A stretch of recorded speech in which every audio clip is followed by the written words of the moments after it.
Hello दोस्तों, कैसे हैं आप सब। आपके favourite recap channel cinema cafe में आप सभी फ्रेंड्स का फिर से तहे दिल से वेलकम करता हूँ। आज मैं एक्सप्लेन करने वाला हूँ 2020 में रिलीज हुई एक जबरदस्त American science fiction horror film जिसका नाम है अंडर वाटर, जिसकी कहानी सुना आई एम 100% श्योर आप दांतों तले उंगलियां दबा लेंगे। इस मूवी में कुछ प्राचीन कॉस्मिक एंटिटीज के रहस्यों के बारे में बताया गया है। मगर इससे पहले कि मैं एक्सप्लेनेशन शुरू करूं दोस्तों, आपसे रिक्वेस्ट है कि अगर आप चैनल पर नए हैं तो जल्दी से सब्सक्राइब कर दीजिए और बिल्कुल टेंशन फ्री रिलैक्स मोड में आ जाइए। तो चलिए दोस्तों, विदाउट फर्दर एडू रिकैप शुरू करते हैं। मूवी शुरू होती है साल 2050 से और हमें दुनिया का सबसे गहरा ट्रेंच यानी कि खाई दिखाया जाता है, जो कि पैसिफिक ओशन के अंदर जमीन को ड्रिल करके बनाया गया है और जिसका नाम है मरियाना ट्रेंच। इसके अलावा हमें यह बताया जाता है कि दुनिया की सबसे बड़ी under water drilling company Tian industries ने इस ट्रेंच के 36,000 फीट या 7 माइल्स अंदर तक और ड्रिलिंग की है ताकि ज़्यादा से ज़्यादा बेशकीमती नेचुरल रिसोर्सेज को ढूंढा जा सके। इतनी गहराई में वाटर प्रेशर तकरीबन 8 टन पर स्क्वायर इंच का होता है। मतलब ये कि दोस्तों, इतना प्रेशर किसी नॉर्मल इंसान पे पड़े तो उसकी सेकंड्स के अंदर अंदर चटनी बन जाए। And I mean literally. Tian industries ने ट्रेंच के अंदर ही बहुत ही एडवांस्ड रिसर्च फैसिलिटी बना ली थी और कुछ एम्प्लॉयज़ को जो अपने अपने फील्ड्स में एक्सपर्ट होते हैं वहाँ पर डिप्लॉय भी कर दिया था। उनमें से जो मेन होता है वो है नोरा प्राइस, जो इस रिसर्च फैसिलिटी की हेड मैकेनिकल इंजीनियर भी होती है। हमें नोरा को ब्रश करते हुए दिखाया जाता है और वह अपने ही ख्यालों में डूबी बहुत ज़्यादा दुखी होती। हमें यह पता चलता है कि किसी कारणवश उसका पार्टनर उससे अलग हो गया है और यही बात उसे अंदर से खाई जा रही थी। नोरा जिस रिसर्च फैसिलिटी में काम कर रही थी उस जगह का नाम था केपलर 822 स्टेशन, जहां पर अचानक से अंडर वाटर अर्थक्वेक आने की वजह से पूरा केपलर रिसर्च स्टेशन तबाह होने लगता है। नोरा तुरंत सबको वार्न करने की कोशिश करती है, मगर अनफॉर्चुनेटली केवल एक ही इंसान उसके पास आता है जिसका नाम होता है रोड्रिगो। कुछ एम्प्लॉयज और वर्कर्स नोरा की तरफ भागे आ रहे होते हैं, मगर उसे मजबूरन गेट को ऐन वक्त पर उनके अंदर आने से पहले ही लॉक करना पड़ता है, जिसकी वजह से वो वर्कर्स बाहर ही रह जाते हैं और मारे जाते हैं। अगर वह ऐसा नहीं करती तो पूरा का पूरा केपलर वाटर प्रेशर से तबाह हो जाता। अब थोड़ा बहुत आगे चलकर उन्हें वहां पड़े मलबे के बीच से एक पॉल नाम का इंसान मिलता है जो थोड़ा बहुत जख्मी होता है मगर चलने फिरने के काबिल। अपने रास्ते वह बहुत सारे जाने पहचाने लोगों की डेड बॉडीज को देखते हैं, जिसे देखकर वह दुखी होते हैं और अफसोस जाहिर करते हैं। फिर बाहर जाने के रास्ते वह एस्केप पॉड्स के एक्सेस पॉइंट तक पहुंच जाते हैं, जहां पर उन्हें कोई भी एस्केप पॉड नहीं मिलता है। मगर वहां पर उनकी मुलाकात इत्तेफाक से केपलर स्टेशन के हेड कैप्टन लूसियन से हो जाती है, जो अंदर फंसे हुए थे।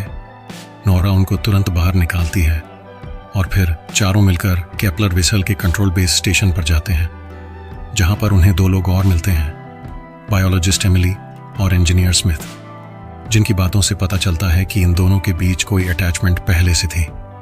सो बेसिकली अब देखा जाए तो केपलर के अंदर बस यही 6 लोग बचे हुए थे।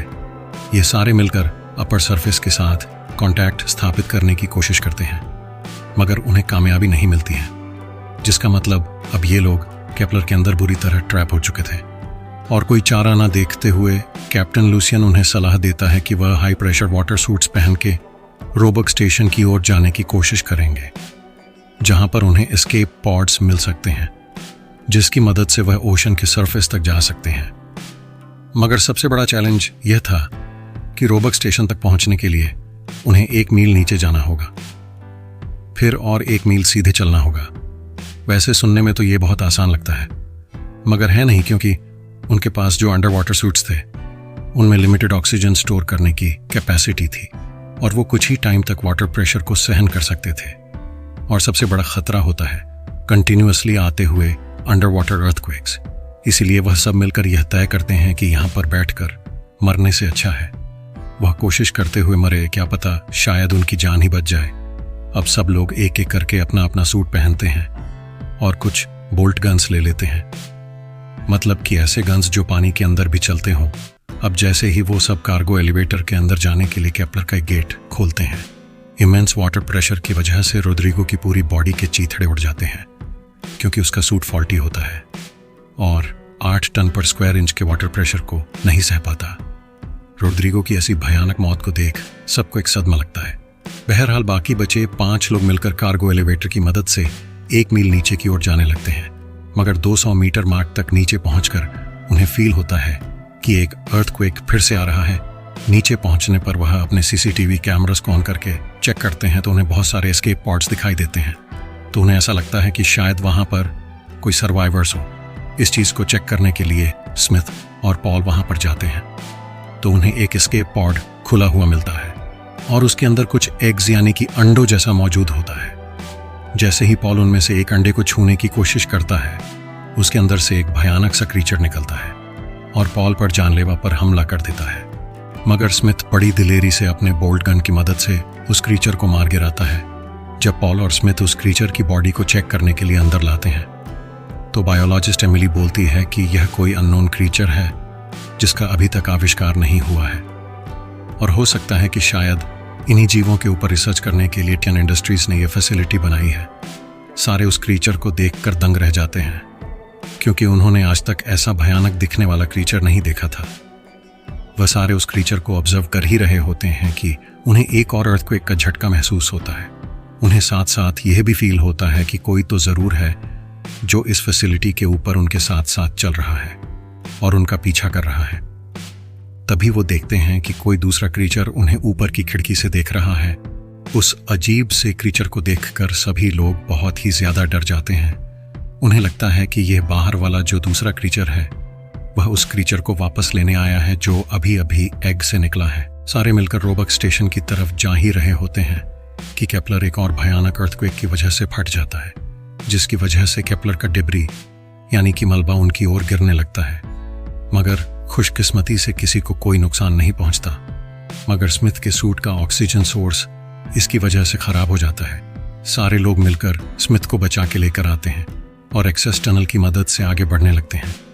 इन सबको अंडरग्राउंड लेवल से एक लेवल ऊपर जाना था, बट ऊपर के लेवल में पानी भरा हुआ था जो कि शायद अर्थक्वेक की वजह से हुआ होगा, इसलिए वह सब तैर के ऊपर जाने लगते हैं। मगर तभी वह क्रीचर पानी के अंदर से आता है और पॉल को सूट के अंदर से ही खींचकर अपने साथ ले जाता है, जिसकी वजह से पॉल के पूरे सूट के अंदर खून ही खून भर जाता है और पॉल की बहुत दर्दनाक मौत हो जाती है। इसके बाद सभी को एक्सेस टनल से बाहर जाने से पहले स्मिथ का ऑक्सीजन पॉड दिखता है जो बिल्कुल लाल हो गया था, जिसका मतलब ये होता है कि पहले हुए ब्लास्ट के कारण स्मिथ ने ऑक्सीजन के साथ साथ बहुत सारे टॉक्सिक फ्यूम्स को भी इनहेल कर लिया था, जिसकी वजह से धीरे धीरे स्मिथ की सांसें रुक जा रही थी। सब उसको वहां पर अकेला छोड़कर नहीं जाना चाहते थे, इसलिए नोरा, एमिली और कैप्टन तीनों मिलकर स्मिथ को अपने साथ किसी तरह खींच के ले जाने लगते हैं। मगर तभी पानी की गहराइयों से एक क्रीचर आता है और स्मिथ को अपने साथ गुफा में खींच कर ले जाता है। लेकिन कैप्टन गजब का साहस दिखाते हुए किसी तरह स्मिथ को वहां से बचाकर लेकर आते हैं। लेकिन बहादुरी के साथ साथ कैप्टन एक बेवकूफ़ी भी कर देता है और स्मिथ की बोल्ट गन लेने वापस उस क्रीचर की गुफा में चला जाता है। मगर तभी वह क्रीचर आता है और कप्तान को कहीं दूर खींच के ले जाता है।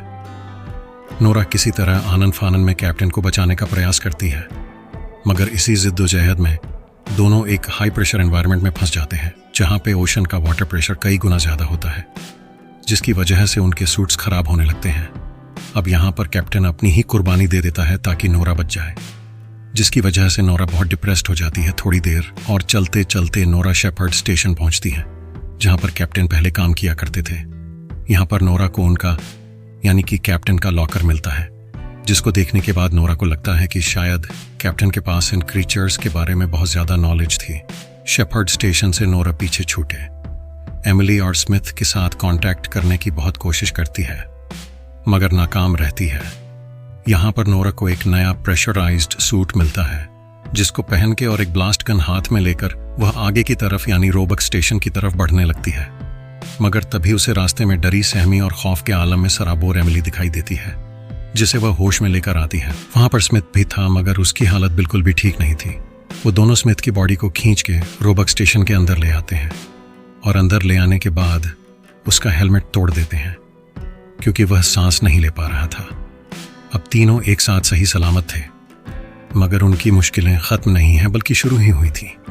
वो देखते हैं कि स्टेशन की सीलिंग पर कुछ अजीबोगरीब टाइप के क्रीचर्स के नेस्ट यानी कि घोंसले बने हुए थे जिसके अंदर वो सारे क्रीचर्स हाइबरनेशन मोड में थे। नोरा और एमिली स्मिथ को खींचते हुए दबे पांव उन क्रीचर्स के बीच से निकलने की कोशिश करते हैं, मगर तभी उनके सूट में ऑक्सीजन लेवल कम होने की वजह से जोर जोर से वार्निंग साउंड निकलने लगता है, जिसकी आवाज़ सुनकर एक क्रीचर अपने हाइबरनेशन से जाग उठता है और नोरा को देखकर शायद उस खतरनाक जानवर को लगा होगा कि वो कोई कैंडी या लॉलीपॉप है, क्योंकि वो नोरा को जिंदा ही सक करके निगलने लगता है। मगर नोरा भी कहाँ हार मानने वाली थी। वह सीधा अपना गन निकालती है और उस क्रीचर के पेट के अंदर भयानक ब्लास्ट कर देती है, जिसकी वजह से वह क्रीचर वहीं पर ढेर हो जाता है। इसके बाद नोरा एमिली और स्मिथ को एस्केप पॉड फैसिलिटी के अंदर लेकर चली जाती है, जहां पर नोरा को 2 एस्केप पॉड्स बिल्कुल सही सलामत हालत में मिल जाते हैं, मगर तीसरा एस्केप पॉड फॉल्टी यानी कि खराब होता है। वहीं पर नोरा अपने मन में डिसाइड कर लेती है कि वह एमिली और स्मिथ को बचाएगी। हालांकि स्मिथ इनको कहता है कि उन दोनों को यहां से निकल जाना चाहिए, लेकिन नोरा जबरदस्ती करके किसी तरह इन दोनों को पॉड्स के अंदर बिठाकर सरफेस की तरफ भेज देती है। लेकिन होता यह है कि थोड़ी देर बाद नोरा देखती है कि उनके पूरे फैसिलिटी को एक बहुत ही बड़ा क्रीचर चारों तरफ से घेरा हुआ है, जो कि और कोई नहीं बल्कि कॉस्मिक एंटिटी कठुलू है। और यह सब जो बाकी क्रीचर्स हैं वो और कोई नहीं बल्कि उसके बच्चे हैं जो उसके शरीर से अटैच्ड है। और नोरा यह देखकर हैरान होती है कि इस कॉस्मिक क्रीचर कठुलू के अंदर सोचने की क्षमता यानी कि इंटेलिजेंस भी है, जब वह अपने स्क्रीन में ऑब्जर्व करती है कि हजारों की संख्या में वो छोटे छोटे क्रीचर्स एमिली और स्मिथ के एस्केप पॉड्स का पीछा कर रहे हैं, क्योंकि उनको कठुलू द्वारा ऑर्डर दिया गया है कि उन दोनों को एस्केप करने से पहले ही मौत के घाट उतार दिया जाए। मगर नोरा ने भी कोई कच्ची गोटियां नहीं खेली थी। वो भी तय कर लेती है कि वह कठुलू को ऐसा नहीं करने देगी। नोरा उस फैसिलिटी में इंस्टॉल्ड न्यूक्लियर कोर को और ज़्यादा अनस्टेबल कर देती है, और ऐसा करते ही भयानक अंडर वाटर न्यूक्लियर ब्लास्ट होता है, जिसमें कठुलू, उसके बच्चे और नोरा सारे खत्म हो जाते हैं, जिससे एमिली और स्मिथ ऊपर की सतह पर पहुंचने में कामयाब हो जाते हैं।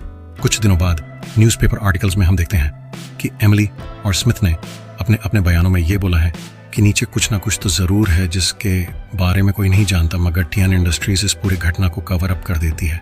और दोस्तों, इसी के साथ मूवी यहाँ पे ख़त्म हो जाती है।